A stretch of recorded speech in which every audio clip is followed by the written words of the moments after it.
I'm down in the Belfast Grand Central site with Rachel Tohill. You've just won the CEF Apprentice of the Year award, so how did that feel being on the stage? Not good. Bit out of place to what I'm used to, but yeah, no, it was a nice thing to win. I'm very conscious that I started off as an apprentice within the industry, but that was a long time ago. I had to leave work to go off and do a degree, but for you, it's different now. Yeah, so for me, obviously I came straight out of A-levels and started my apprenticeship.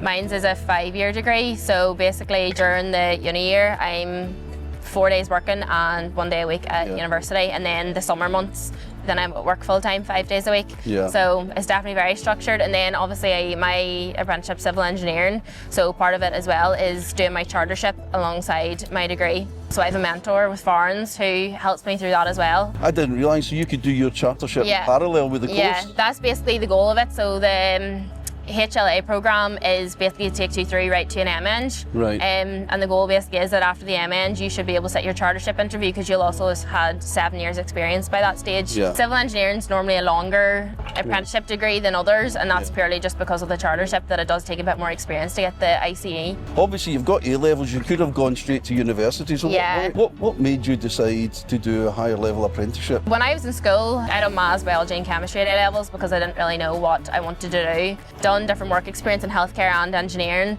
and then I kind of started looking into apprenticeships then. When I was younger I was very active. I liked being out and about and on my feet. I worked on a golf course when I was younger, that's what I did, so I kind of knew that maybe an apprenticeship would suit me better where I'm actually out working, and especially that's why I chose a contractor as well, being on site, and obviously the experience side as well, and I suppose the money does come into it as well.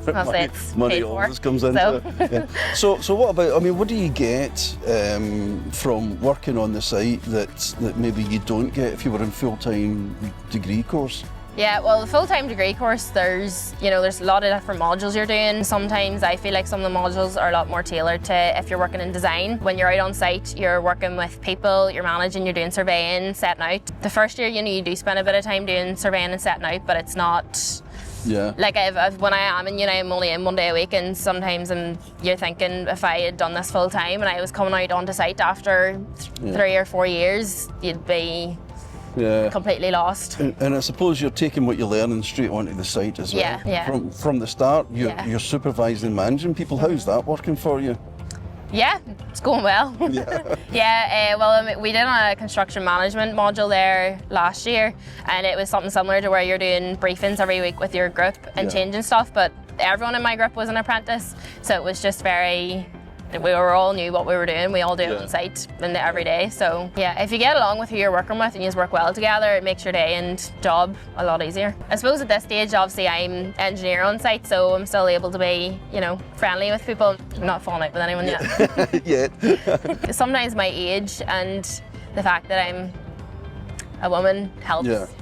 Sometimes I find it helps when you're asking people to do things for you. And what about the future? Do you see yourself staying in the construction side, the delivery side of construction? Or? I would like to, but I suppose when you think of, say, in a few years' time, if I do decide to have children, being on site, obviously we're on site 7:30 to 5 every day. That doesn't really work in terms of family life, but I think I would like to stay in the contractor side of it. But if I was able to move up into a higher position where you weren't on site all the time. It has been mentioned to me before about going into planning or design, just even to become more well-rounded, because in my first 3 years I was doing internals, and I've been doing externals the past 2 years in actual civil engineering, so I've got quite a good experience there, and then the other side of it then where it's planning or design. And it gives you the opportunity in years to come to walk past here with people and say, I built that. It is nice to actually see what you've been a part of. This is the first job that I've actually done the civils. You're working in the middle of Belfast City Centre, the amount of services underneath the ground, and we're obviously putting in new services and trying to get around and work everything. It's definitely developed more of my CAD skills and design skills, because when you can't just go to the designer and be like, well, this doesn't work. You go to the designer and be like, this doesn't work, but this would work for us on site better, and then if they can look at it and approve it then.